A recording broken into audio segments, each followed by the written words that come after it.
if there's an option up there. And so early picking to Skarner potentially takes away that opportunity unless you're sending it to a solo lane or something like that, which we haven't seen in almost a year at this point. See the Ashe lock in, another very powerful pick, and we'll see what the response is now here for FPX. Yeah, Ashe first pick, not too surprised. We have Varus banned as well, so that's going to become a problem as the series develops, that being taken away. Kalista not being here, however, I wonder if FPX are going to try and throw down the gauntlet. Bot, their new bot laner, has been someone that is incredibly aggressive. He is by and far away, I think, one of the more exciting AD carries, if only for the entire prospect of this guy is willing to flash forward on a wild turtle and go for it and look for those kills, and that's kind of what we want to see from mechanical prospects such as bots. So instead, maybe saving the Kalista priority, recognizing that they do still have the Ashe on the opposite side, and getting one of Sheer's most potent champions. Now I know that Kalista into Ashe, there's a little bit of anti-synergy there with the slows and things like that, but there is some synergy with Nico, and I believe we saw Nico support yesterday in that best of 5 between ThunderTalk and LNG. So could be an option here if Bot and Jwei want to get a little bit spicy, but they're going to have to do it against an Ashe Braum bottom lane that is being locked in here by Lola. milkyway loves his carry champions in the jungle. That's probably why we saw that Skarner takeaway. A Viego here would definitely be an exciting pickup here for milkyway in his first LPL game of the winter split. And he's also got a lot of support with the utility that comes out of JiaQi and Lele's bot lane pair here. So I like this. We'll see what FPX are going to be going for as a response. I think when we start to look in the jungle, we are still looking at those AD fighters. Wukong is still available. You also have the Sun Xiao, which is something that we could start to see from Sorrow. But still a lot of options on the table. And you have to start thinking as we finish out this phase of the draft coming up soon, back end of the drafts, back end of the ban phase here, we're looking at potentially a pretty big focus in junglers from RNG. Yeah, we'll see what, how hard they want to target somebody like Sorrow instead of potentially maybe, banning away mid laners like Care, because we kind of know what Sorrow's playstyle is, at least from the Demacia Cup, where it's a lot of tanks, there's a lot of utility champions. How much do they value taking away like the Sejuani when you can just go on to another champion instead? So things to keep in mind as we head into the second phase of ban. It seems like Tangyuan going to get targeted a little bit here with that Galio ban, and now we'll see where RNG have their eyes. Is going to be the mid lane or the jungle that they want to target in terms of bans. So my eyes now look towards this Nico pick that we see coming in from FPX, because typically when we saw them in Demacia Cup, it is again a pretty small sample size, but they were late picking for Jwei's counter pick from the support position, and on red side that is something that they can try to leverage. I wonder if this is actually going to be a Nico here for Care, and they're probably going to be looking to make their jungle response on 4. Things to think about, and things that could potentially lead RNG down a path that maybe they're not super expecting, but big tank focus. I know you see Jace, and you're saying, Alk, that's not a tank. That's a beautiful pilt-over defender. You haven't been watching enough LPL then, is no. what I'm hearing. Yeah, you haven't been catching up on Flandra tearing up the entirety of top lane solo queue by just dropping tank Jace during a semifinal. It's always whenever like you see the assassins or the fighters and stuff just start building full tank items, that's when you know the tank items are very strong in the game, and right now they are, certainly. Things like the the Unending Despair, certainly like very, very powerful, and you saw somebody like Flandre do that. Looks like Xiaoxu not going to have the opportunity to do that. Instead, we're going to be going over towards FPX's side. A Vi lock-in would be an interesting one here. Remember, FPX need a jungler and a mid lane pickup, most likely. That Aurora almost assuredly will send that Nico down to Jwei, and they'll be last picking here for Sorrow as we go over to the 4-5 on RNG. So, a couple of different options. I know Orianna did lose in the Weibo ORMG matchup, but it is one that during the laning phase, you technically have more range than Aurora, but as soon as she gets underneath you, she has a ton more damage than you will be able to kind of provide. So, things to think about. Said giving themselves a little bit more time on that. Want to just take the easy part, saying we want Jax into Cassante. A great matchup, and especially for someone like Sheer, who has been playing with a lot of agency in his own lane from Demacia Cup. I think we'll have to see what Xiaoxu is actually able to do, as he has been someone who typically has been slotted into an off-tank less resources role for teams. I feel like he's had a very interesting last couple of seasons. Came up through RNG's developmental ecosystem, actually played on their LDL team for a little bit. Then, of course, spent the last year, with LGD and then Rare Atom. And in that, he was able to pick up certain counter picks and things like that. Want to see what he looks like on a fighter like the Jax. Let's see what Sorrow ends up selecting here to round out this composition and to round out our pick band for game number 1. Vi would be a very solid jungler here. A lot of agency and a little bit of that carry potential, which we didn't see a ton of from Sorrow in the Demacia Cup. This FPX has to have a really strong first punch. You have a bottom lane, you have a double-ranged bottom lane that you're looking to try to get priority. I wonder if we're going to be seeing more lane swaps, as these are two teams that really didn't opt into that strategy. And especially for a team like RNG, who, again, I think should be focused on getting Milky Way resources. His prowess on 80 junglers is really, really high, and we want to see what this team can do. You have so many supportive pieces. I mean, you have the Orianna to help follow up and set up those fights. You do have this bottom lane that I think is going to be a very big point for this RNG squad as to whether or not we actually see those carries coming in from our mid and jungle. So it'll be a fun first game here. Again, two legendary organizations, each looking to pick up a win in their first game of the 2025 LPL season. A reminder that because we're in this new phase, new format, a true fearless best of 5 between these two teams, this is the last time that they're going to be likely seeing each other, in probably for a couple months at this point. And the winner of this one in a position to potentially pull off an upset, get their way into the quarterfinals, continue their road here in the LPL Winter Split. See the compositions on your screen right now. Let's get into it. Game number 1 between RNG and FPX. Oh man, I love these screens that we have. Like, just being able to, if you're in the arena, you can see like the different champions next to the player profiles. It's a great part, and obviously once we get like much bigger venues, the gyos just get louder and louder. It's got to be a lot of fun, especially when you kind of get bigger and bigger arenas, especially for LPL. The fans go crazy. I love those guys. They are probably one of the most passionate fan bases. Next, maybe LCK. LCK, their broadcast, they go hard for their By the way, fans. It's insane. See the drip on Boris right there, the shopkeeper, as we glowed in. Man, they're really playing in this Noxus thing. Noxus put some money on him. They're like, hey, you're gonna give us some exclusives, and we're gonna make sure that you're allowed to sell items on our map. Oh man. Okay, so again, the first thing that we were taking a look at as we got into this game, would we see a lane swap? I imagine that FPX is actually the one that would want to force the lane swap, just because some of the anti-synergy or the counter that Ashe poses to Kalista, but that Kalista Nico lane, the duo is still very powerful in the mid to late game in the team fight stages. So you saw initially that Bot and Jwei actually rotated up to the top side first, but it looks like JiaQi and Lele actually going to kind of call their bluff and head to the top lane as well. So they're going to get the 2v2 that they want. All right, and wonder how much action we're going to get here, as the slow from Ashe, potentially concussive blows landing onto Jwei, is a pretty big game changer, especially for a double-ranged bottom lane, but I don't think it's going to change all that much. Neither of them were really hitting on any of the big minion waves beforehand.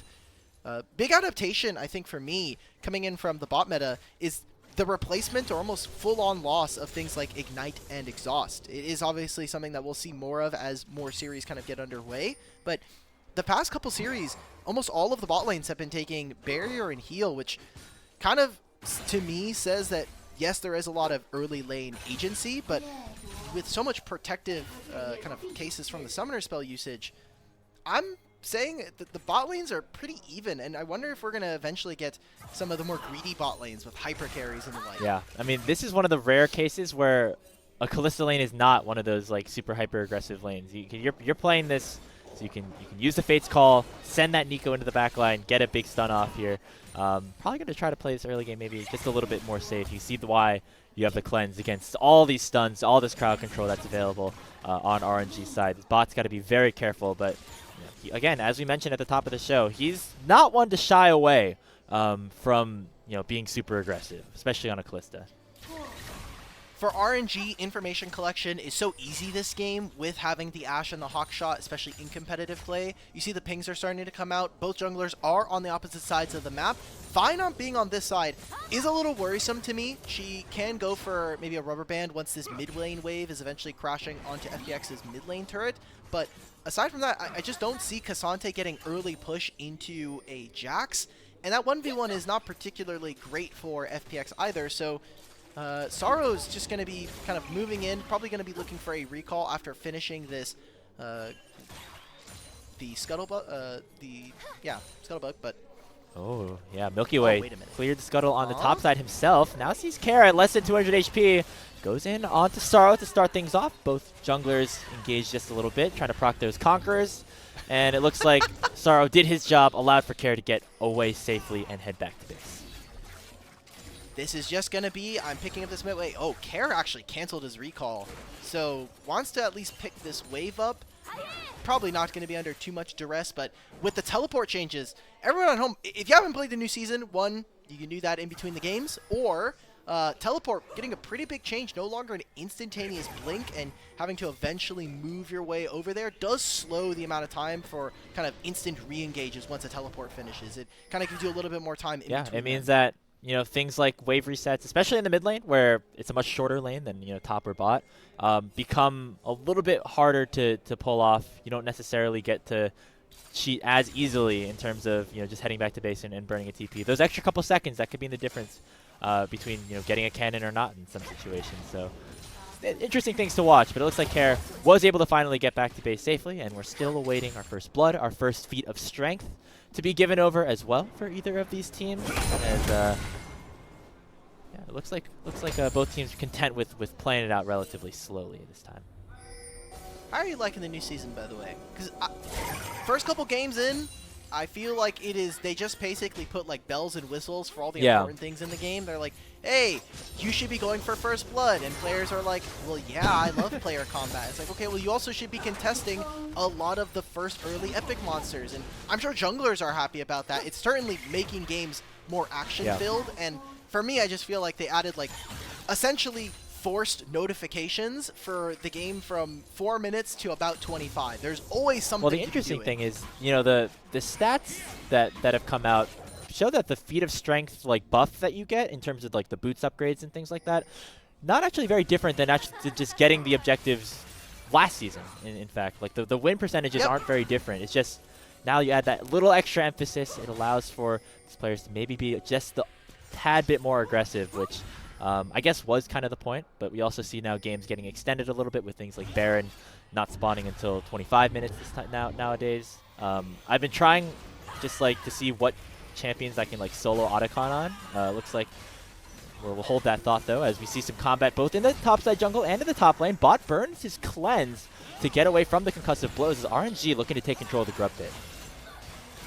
Oh, milkyway, he can hit level 6 here. Yeah, he has the Heartbreaker now. This should be a one fight for RNG. FPX are not going to be moving in. They're going to take their leave.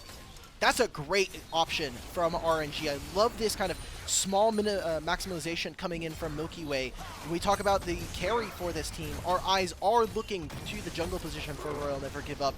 And his ability to find extra camps so early on here at 6.5 minutes means that they get themselves to level 6, forces FPX off the objective, and maybe they even just try to go for this dive. If anything, it looks like milkyway just wants to be aggressive, try to find some camps. Look at Tangyuan though. He already won that level 1 to try to get himself on the blue side, now forcing a flash and the ultimate out of care in the mid lane.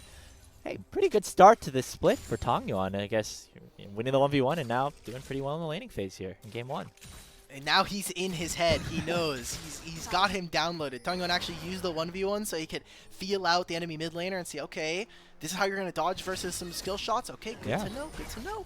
Well, he's giving himself a little bit of a lead here. Obviously nothing too much, but, you know, Tangyuan, lone player that is still on this RNG roster from last split, Alk, and not a ton of super positive community sentiment from him overall at the end of the year, but still somebody that RNG obviously believes in and somebody that is looking to take that next step here in 2025.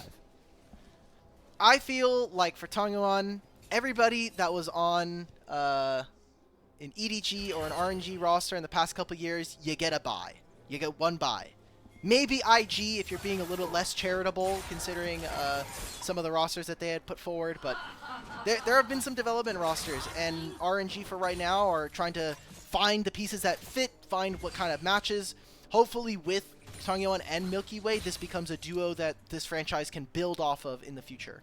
And those players right now holding gold leads over their opponents. On the other side, we actually see Sheer on the Cassante, which was his most played champion in 2024, and the time that he spent with JDG, ahead by about 20 CS over Xiaoxu on the Jax. This, again, was a matchup that Xiaoxu picked into, so interested to see how this continues to develop here, as Sheer definitely making his presence known. Okay, we've got the swaps back to what is essentially Riot standard lanes here. Top laners are battling it out over 3 minions. Love to see it. Dragon Spawn is already up, and it seems like FPX are going to try to prioritize this with their bottom lane pushing up. But we haven't seen that much of a kind of push for a victory out from FPX, right? We haven't seen this bot lane really get much done in the double range bot lane. And I mean, Sorrow, unfortunately, is kind of getting circles ran around him right now. Milky Way will get spotted, but he's about to have almost 30 like a 30 advantage from the jungle, which is pretty massive when you do think about how many camps that means for at Milky Way. Yeah, it only says 400 gold right now, but you can see he's up in XP, also just living permanently in Sorrow's topside jungle, it seems, as you know, Sheer's been able to get him that opportunity, or Xiaoxu in the top side there, getting pushed in a little bit, could set up a position for them up there. Meanwhile, in the bot lane, we see Jwei dash in here with the Pop Blossom, stuns up too. There goes Sorrow, and that's first blood for bot. Another teleport coming in from both mid laners as Tangyuan and Care join the party. That's going to be all she wrote there on this one, unless they try to find something here in a 4v2. Care uses the ultimate to get away, and it looks like that should be it. Meanwhile, on the top side, we did see Milky Way go for a gank, but unable to take down Sheer on the Cassante. It's just Cassante things, man. He pressed the ult button, and he was able to almost win a 1v2. Love this champion.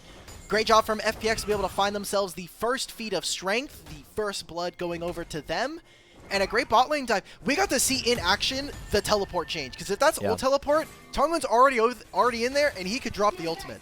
But that just wasn't the case. That means that now those are more resources invested by RNG, where they're not able to get much, and they made a play on the opposite side of the map and weren't able to find anything. So it will be just another kind of, you know, opportunity for FPX to even up the gold lead. But it could have been a lot worse for them if Tangyuan did get there in time a little bit quicker. On the other side of things, looks like the grub counter going to be going RNG's way this time around, as Milky Way continues to farm the neutral objectives, this time up there towards the top side. Already picking up that Kraken Slayer 11 minutes in. This is going to be a dangerous Viego for times to come.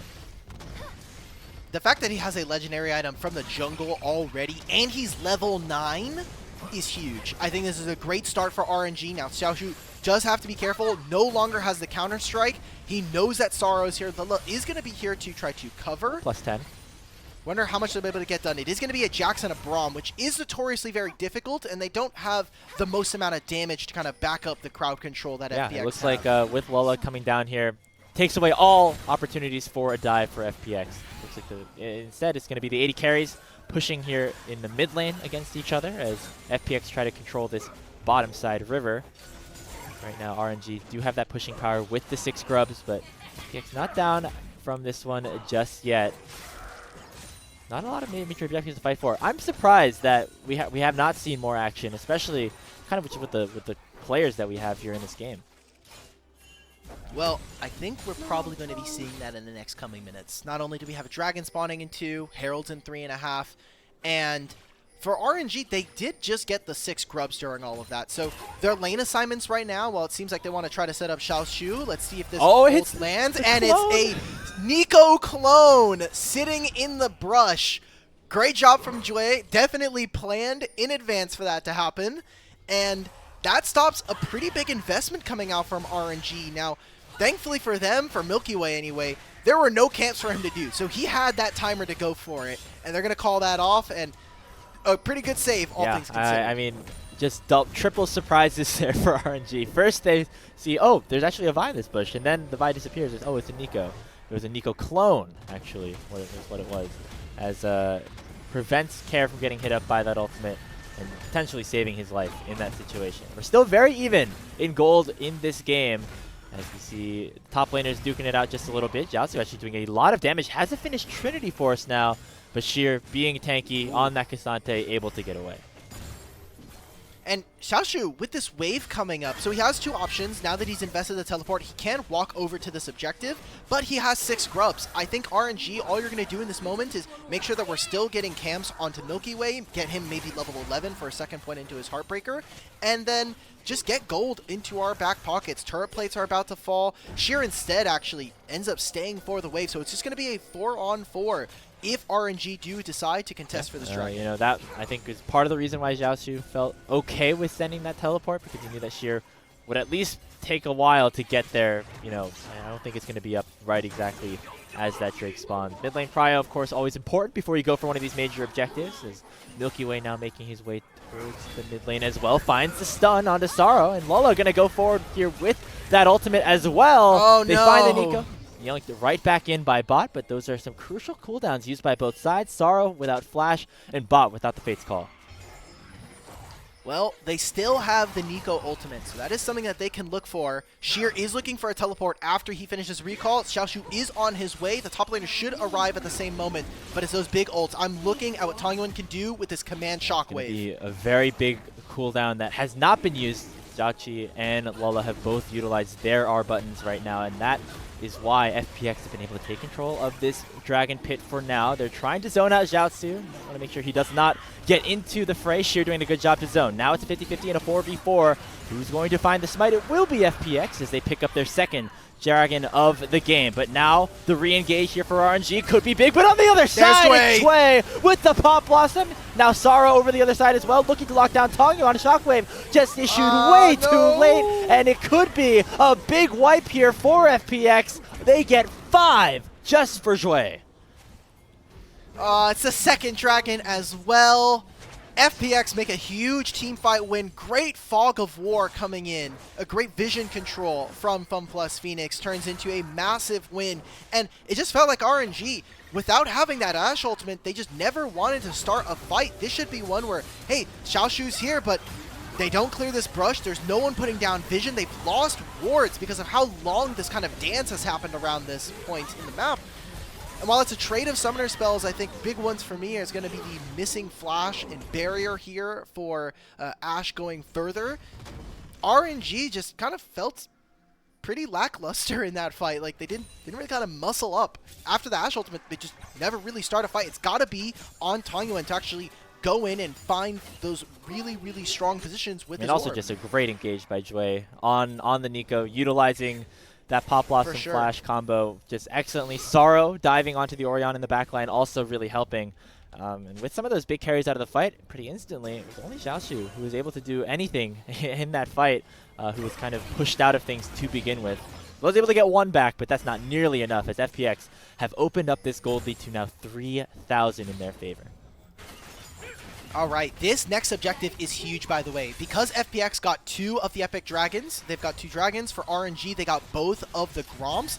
This Herald is going to decide the next feat of strength. If FPX can grab themselves the Herald, they'll have the second one, which will mean that they grab the Boots upgrade. And for RNG, they still have to be looking for a turret alongside grabbing all of these Epic monsters. So for FPX, this could be a kind of a swift windfall of a bunch of resources going into their back unfortunately, pocket. not going to be very easy for RNG to contest, both because they are down 3,000 gold and also because Milky Way is in the bottom lane. So it looks like they're going to be giving that Feats of Strength buff over to FunPlus Phoenix with the Herald going down. Remember that slight upgrades on the boots for now with the potential for them to be upgraded later into the game. So the big time that you see that major power with the Feats of Strength is not actually until we get much later into this game. That's a heartbreaker right there. You saw, like, the turret goes down maybe 2 seconds after the Herald. They were trying to say, look, we have Trinity Force Jacks, we have the 6 Grubs, maybe we can try to go for this. And they do end up getting 2 turrets, so this lane is going to be very long, which helps out someone like Xiaoxu later on into the game. But as for right now, that small amount of objective gold that you're going to be able to grab for yourself, the enhanced boots, the enchants are not game-breaking or game-warping, but it's all these little things that start to add up for your team. And now RNG, looking down, you do have some pretty strong one-core items already coming on through, especially with the Seraphs completed here for Tangyuan. I wonder if this is actually going to be their angle where they finally find that fight that opens up the game, but Grapes, I'm afraid. I look on the other side, and Bot's almost at 2 items. Care's going to be finishing on 2. This could be a pretty tough next 5 minutes if RNG don't play their cards right. And you saw the richest player in the game on that gold graph on the left side of your screen. It was Sheer on the Cassante, working towards that second completed item right now. Just having a very quiet but very strong start here to this series, start to the winter season. Was somebody who, again, was sharing time with Flandre on JDG, but was such a hyped-up player coming in, not even having a single game in the LDL before just immediately getting called up to the main roster. Sheer's been excellent basically for the entirety of his short career, and did a lot of it on this Cassante in 2024. Yeah, I mean, to be fair, a lot of top laners were having to do some pretty good dirty work on the but he was good at champion it. for Very all of good at it. 2024. He was very good at it, and as a kind of prolific Jax OTP, I am going to start wondering, especially for this series, what his champion pool is going to be looking like. He has been someone who, at least from Demacia Cup and kind of looking, he was pretty low resources, but Demacia Cup he got a lot of higher agency champions, the Ambessa, the Rumble, and his Jax. Jax is no longer available. Our top laners no longer have... Okay, that's just a visual bug. I was like, why does Sheer not have Flash? Xiaoxu was also missing his Flash. I got confused there for a second. What does this series look like, and what does Sheer's champion pool kind of look as we get further into a full Fearless best of 5? I think if you're FPX, you're hoping that it's a lot of carries, a lot of ability to kind of impact the map in these side lanes. Cassante able to do that a little bit here, but mostly just used for the team this time around. Care dodges away from the arrow once again, as looks like RNG trying to overload on this top side. You see the Otacon camp will be now spawning in about 3 seconds as we hit the 20-minute mark. It will be on the top side, as that is where the game has determined the most action so far on the map has been. And I believe this is the ruinous Otacon. I'm kind of surprised about that. No, I got lied to! The indicator hates voracious. me! Yeah, It's voracious. I was going to say, like, there was not a lot of action in this early game. There was no How action in this game. There was not that much action. There have been games I've been seeing where it's like 2-2, and it's like, yep, we're going voracious. I'm glad. You didn't see already, Froxon, one of the lead game designers for Riot, already has decided, like, hey, we're probably going to be tuning down the amount of times Voracious spawns. It's just been way too prevalent. I think it's in every single game we've had here in the LPL. We have not seen a ruinous one. Well, I guess especially in pro play when things are a little bit safer, I would say, although the LPL has been known to buck that trend from time to time. Less action generally, less kills means probably more Voracious Otacons, but I do agree having that balance be closer to 50-50 is ideal. But in terms of what this buff does give you now, though, it gives whatever team claims it a really good opportunity to win fights now that they have, you know, that one-time death mitigation and the extra gold that you get from getting kills as well. Okay, so want to take a look as to what FPX are going to be able to do, because they've got a pretty strong lead in this game. It's 2,000 gold, but you look at the objectives they've been able to obtain, now putting themselves at soul point here with that last dragon take. And with a Voracious Otacon buff, if they're able to grab this objective, you have the Vi ultimate, or the Vi smite, you also have Callista Rend. This should be able to help secure you the objective.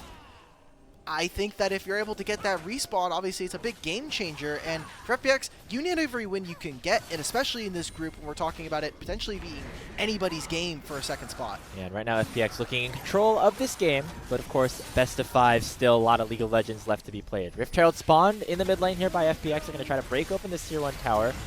Don't know if Sheer has the Demolish or even wants to try to get close enough to proc it, but they're at least going to get a good chunk down, and I'm actually going to finish off the entire thing with the help of that. Wow. It was Jwei actually who landed that final hit onto the tower. So all 3 of the outers now taken here for FunPlus Phoenix. They're going to have much more opportunities to find plays around the map. That mid lane tower really breaking things open. Every bit of vision that RNG are no longer able to contest does mean that Jwei just gets to have his pick of the litter when it comes to the Nico engagements. So RNG, not a ton of proactivity in this mid game. They're lacking the ability to actually find how to start fights if it's not just the Ashe ultimate. And That just means you need to be a little bit more creative in game, whether that means coming in off a flank or milkyway having to step forward. You have a Braum next to you. This command shockwave should be able to rip apart the team. Just turn Viego into a miniature Nocturne at this point, man. You just got to send it. You got to be able to do something. Because RNG, you got all these resources. We were propping up first 15 minutes. Man, Milky Way's super ahead. He has this massive lead in the jungle. But like every other Nidalee jungler we see coming into pro play, it just doesn't mean anything if you can't actually get these objectives. You can't actually advance the state. Yeah, we're of from the NA, game. so we're used to that farming Nidalee play style. I feel like a lot of the time. Hey! I'm just being realistic here. Come I mean, on, man. we're also now we're LPL shills as well because we're on this broadcast, so we get to be fans of both. We have great Nidalee players here. Milky Way's not one of them, but Either way, we got FPX starting up this Otacon buff. Looks like RNG do want to contest. Again, likely having to start with Milky Way. He's the strongest player on their team, but they're not getting anywhere close. And there's already bot with the Kalista taking down the Otacon. Now it's Sorrow diving all the way in on the back line, looking to lock down the Ashe, but it goes a little bit too far forward. But his team is there to back him up. Pops the stopwatch just in time. The Aurora will get the first kill. Xiaoxu now stuck in the middle of everybody, and 2 kills on top of that neutral objective secured for FPX. FPX probably just put in what is going to be the nail in the coffin for this first game versus RNG. We wanted to see a little bit more action. We liked what RNG were cooking from the draft phase, but after the first 15 minutes, it felt like this team leaderless, unable to kind of find a spot in this game. They took too long to be able to farm, and they're just late to this objective. The TP from Xiaoxu is nowhere near this objective. He has to walk all the way from blue buff, and by the time this is happening, look where Tangyuan is. He's putting no pressure onto this backline. He's in no position to actually land a great shockwave. FPX, they find their mark, they turn immediately after the Otacon, and they rip apart FPX, or they rip apart So RNG. I apologize. I thought I saw an invulnerable Vi, and I was like, oh, did he pick up the stopwatch? No, that was the immediate revive that comes with taking down the Otacon. He So just got sent right back to base. Was not in the fight, but was able to walk right back out there. And I believe the KDA still says that he has 0 deaths. So that's the benefit of picking up that buff. It makes you basically invulnerable to losing anything in a big fight. Even if you get completely aced, all you're doing is giving over some gold. You're able to redeploy right back onto the map as 5 instantly. In total, if all 5 of your members die after getting the Otacon buff, it's 500 gold in total and like 5 blood petals, which is 100 experience. It's not that much. So overall, like, picking up that objective, very, very strong right now in this current meta. Yeah. We're doing Baron on spawn, basically. This is 25-50. Oh, yeah, you're right. I got to get used to the timing of these things. But as we kind of are alluding to at this point, FPX fully taking control of this game number 1. It started in RNG's favor with just, the 1v1 with Tangyuan taking down Care to get the side select. But looks like FPX doesn't really care about that. They're playing the long game. They want the games in the actual series. It's talking about all that best-of-5 work that you have to be able to put in here. And so far, we've got every version of a best-of-5 so far, or almost everyone. We've got 3-0 for our first day. We got a 3-1. I think when I was looking at predictions earlier for the series from some of the talent on the show, people were feeling this might be going to 5. Yeah, I don't remember yours. I had a 3. I had a 3 too. Hopefully we get some close games. Okay. This one not looking like one of them right now, but we do see a nice push from Xiaoxu in the bottom lane, almost taking down that inhibitor, but at least getting the tier 3, getting some more gold at least into the hands of himself and perhaps some of the rest of his teammates with the neutral gold getting spawned around the map as well. But we're really grasping at straws right now for RNG. They really from that team fight just really have not been able to put anything together since. And we talked about them taking those bottom 2 turrets so, kind of at the same time. Xiaoxu has not been able to push out much further than halfway through the lane. And you really want to say, hey, we have 6 grubs. As Jax, you need to be able to apply pressure onto the side lane. But RNG are losing the push in mid. They're not able to win team fights as well. Cassante is going to get tankier and tankier. Level 17, by the way. I want to thank all the blood roses and blood petals that ended up spawning after the Otacon buff. Gives a hell of a lot of experience, and for this team. I mean, they're starting to... That's the part of the snowball that's really annoying, is when the blood petals start to spawn, you start to get more and more experience, you start to get a little bit more gold, you also have all of these objectives. I mean, we have Dragon that is potentially a soul here for this team, and after the Baron, they can look for a lot of fights. Well, you see RNG still hunting, still fishing.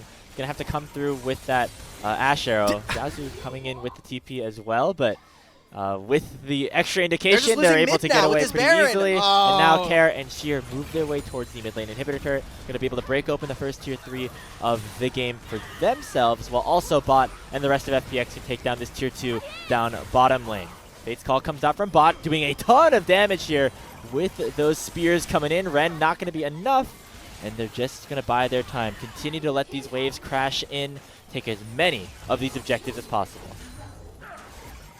I can't believe the team with 6 grubs is getting actually ran around the map right now. It sucks to see, because Herald and kind of all these the grubs is a win more objective. If you are already in a great spot, it's going to continue to accentuate your strengths. But if you're never actually able to hit those milkyway, he looked for a flank, instead going to get caught up by the Pop Blossom as well. As the cease and desist here from Sorrow, Bot picks up the kill. And the star jungler for RNG is down to his old RNG, team, come looking on. for something. Nice shockwave comes out from Tangyuan. Bot is low, will get shut down here by JiaQi, but I don't think it's going to matter. The all-out is coming through from Sheer. He's very tanky here on this front line so far. It is a 3-for-2 in FPX's favor, with Tangyuan and JiaQi trying to find some way to save this game. Ultimate comes out from Care. He uses the dash to go forward, and he goes right underneath the Nexus turret, and that could prove costly. JiaQi picks up the kill, and FPX is forced to retreat.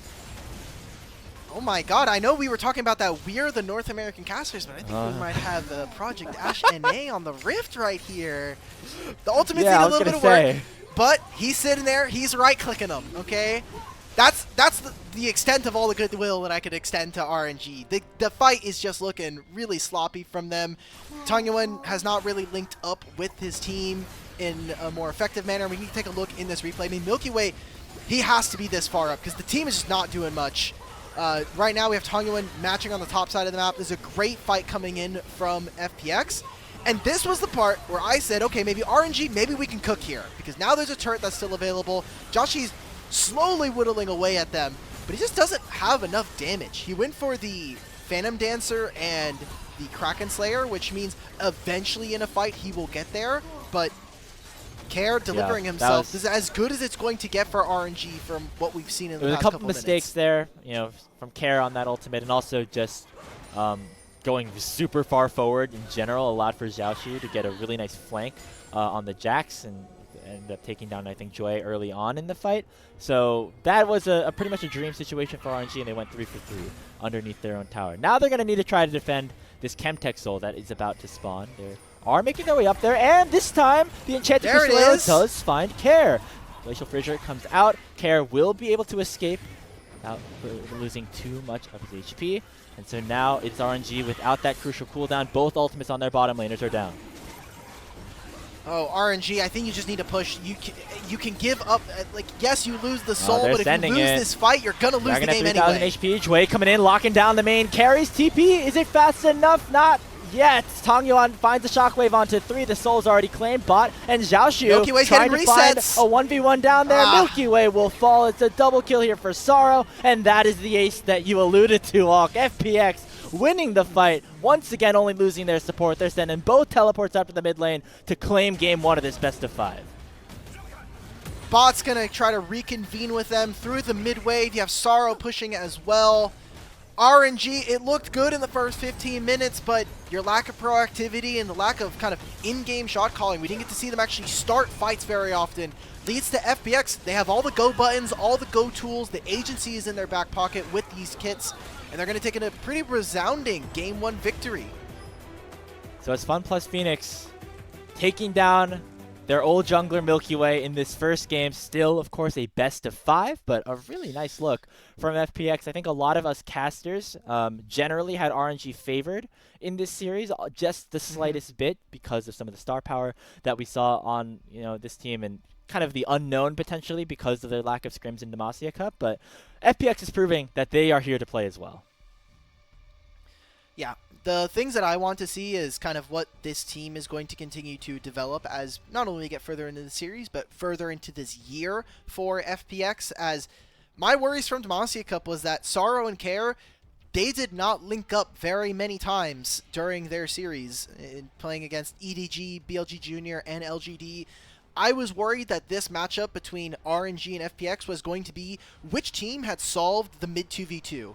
And right now, it's looking like, while Milky Way is kind of getting there, Tangyuan in this game did not have all that much to be able to kind of prove, as well as I think this bot lane just wasn't able to get much done. I think the takeaways that we can have from this first game of the series overall is that the stars that we were expecting to be stars were top performers on their respective teams. You know, Sheer on the Cassante getting a big lead in the laning phase and finding some really nice team fights later on. And on the other side, Milky Way, although he didn't find all the engages that he wanted, you could see he was trying to force plays, trying to lead his team forward. I think we're going to see a lot more of him from this series. The other thing, the bot lane for FPX, you alluded to them being an aggressive pair that could look to really try to spice things up down there in the bottom lane, instantly pulling out the Kalista Nico and seeing results. I will say, I was expecting bot to be the more aggressive player, but this time around, it seems like he's kind of reined that in, at least for game one. Maybe game two he gets left off the leash and we give him another Ezreal game where I'm seeing him flash E4 to get a kill. But Jwei had that instinct, immediately found engagements. I think it was all down to really strong vision control coming out from this FPX. I mean, that was basically the entire reason they won that first dragon fight. We saw the two teams fight it off. So this bot lane so far, at least with one game, in a lot of some good graces. But obviously it is a best of 5. We need to see them continuously win out on games if we want to see FPX going 1-0 so far. I was very impressed by FPX's level of play, just all around. But again, I think the top side of the map with Sheer that we were expecting, and then maybe the bottom side that we had maybe some more questions about, definitely both came to play. Exciting for what this could look like for this team moving forward. Again, though, it is Fearless Draft. It does raise some questions about the champion pools. You know, things like that Kalista Nico, that's not going to be an option anymore. And we can see here in the post-game screenshot that it definitely did a lot. Jwei actually out-damaging Sorrow and Milky Way in that game on the Nico support. I see Milky Way have 7,000 damage, and he's like 100 underneath Sorrow, and he's like, guys, I'm up 2 levels. I've got 30 CS on my enemy jungler. They got 6 grubs as well. Like they got 6 grubs, and their Nexus exploded. So maybe we need to buff grubs, or we might just need more tools to actually get into fights. Because something that we saw constantly is if RNG had not landed an ultimate, which, spoiler, that happened a lot, they just weren't able to get fights. And every single one of these highlights is just going to be showing FPX with, hey, we have Jwei with this Nico ultimate. We have the Vi ultimate to kind of get us into fights and start to find picks. It's just that much easier for them versus RNG, who are kind of more on that execution base. And we get, just that fight obviously breaking the game open. This here showing the true powers of this Voracious Otacon with Sorrow being able to just go so far forward and instantly get respawned on top of it allows for FPX to win this fight as well. And it's very interesting that even though the early game went pretty well for Milky Way specifically, not enough for FPX. They're going to walk away with this one, find themselves 2 games away from this best of 5 series win. So, we don't ever get a vote because, sad, also an unofficial broadcast, so happens. We gotta start thinking about MVP. Who are we feeling? I kind of want to give it to Jwei. He just had a really strong Nico game. Like this right here, gets a Pop Blossom, or the Blast Cone, immediately finds both Milky Way and JiaQi. I don't think there's much more I can ask for my Nico support player. No, I mean, and again, if we're really finding the point in the game where FPX took over, it was dead even, and maybe even slightly RNG favored because of the grubs until that dragon fight where Jwei landed that 4-man ulti. And so that would probably be my vote. Maybe give it to Sheer, although I think that Jwei was just way more impactful in those team fights. But yeah, I think we're on the same page here. Let's see if I feel like in the shows that I did for Demacia Cup, me and the broadcast, the main broadcast weren't necessarily always in agreement on the MVPs, but at least we are. There have been some really grief votes, man. I've been not happy with some. Like yesterday, I think there was a lot of votes for one of the players, and then I just see two of the people on the broadcast, because they have a bunch of people. They have the observers, they have producers, they have some social media votes as well, and there were just two really random jungle votes, and I'm like, what are we doing? Yay! Supports get That's love! We're aligned this All time, right. main broadcast, but we've got our eyes on you. We've got our eyes on you. We'll see what the rest of the Chinese broadcast has to hold for us. But yeah, a great game for Jwei and the rest of FPX. And if they can kind of show this level of consistency, where I think we finally got more carry games from Care, despite watching what was a really sad 1v1 Lucian performance. Oh, sorry, I did this last time. This Nico splash art is also very good. So wow. you can take over for this while I'm... well, okay. I'm excited for Jwei on this FPX team. I think overall, we see it here with the Nico. Has a unique unique champion pool, I think, compared to other supports in the LPL. So that should be a really fun thing to keep an eye on, and not afraid to go absolutely insane with some of these aggressive engages, as well as whipping out things like enchanters from time to time.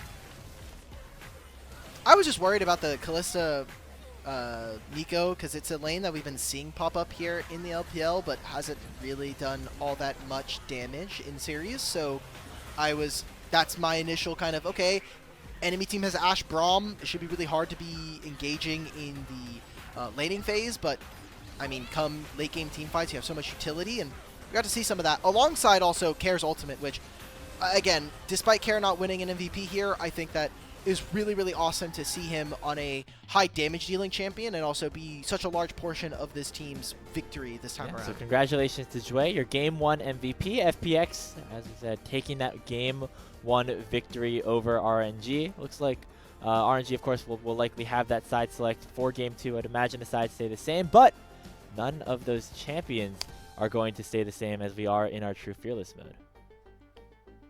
8 out of 8. Let's go, broadcast team. And then us too, so it's basically 10 out of 10. True. All right.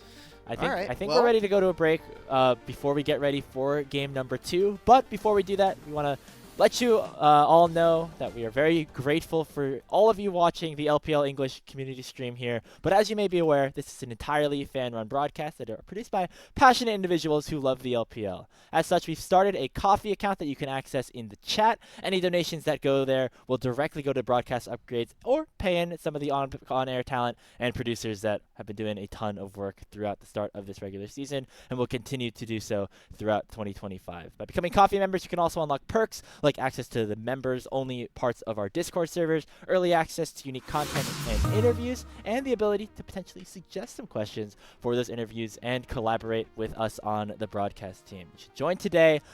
Again, there's going to be a link in the chat that you can go and support with. And again, big thank you to everybody who is supporting not only through the coffee page, but also through watching here on the stream.